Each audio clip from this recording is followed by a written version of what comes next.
नाज़रीन, हैदराबाद में कोरोना सबब ॼणा फौत थी विया। 185 नवा केस ज़ाहिर थिया आहिनि। उन हवाले सां वधीक अपडेट करे रहियो आहे मेराठ जो रिपोर्टर मदثر عباس। जी मदثر, छा तफ़सील आहिनि?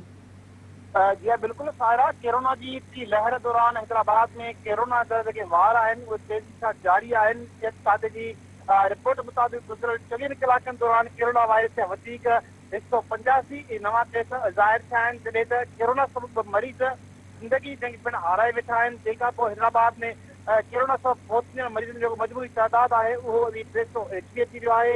सिहत खाते जी रिपोर्ट मुताबिक़ गुज़िरियल 24 कलाकनि दौरान कोरोना जूं 1299 जेके टेस्टियूं कयूं थियूं, जिन मां 185 माण्हुनि खे कोरोना हुअण जी तस्दीक थी आहे। तंहिंखां पोइ हैदराबाद में फ़ाल केसनि जो मजमूई तादादु आहे उहो 1510 थी वियो आहे, जिन मां 1453 जेके मरीज़ आहिनि उहे पंहिंजे घरनि में ई आइसोलेट आहिनि, जॾहिं त 67 मरीज़ सिविल अस्पताल हैदराबाद समेत मुख़्तलिफ़ अस्पतालुनि में ज़ेर इलाज आहिनि। जी मुदثر, अवां जी महिरबानी।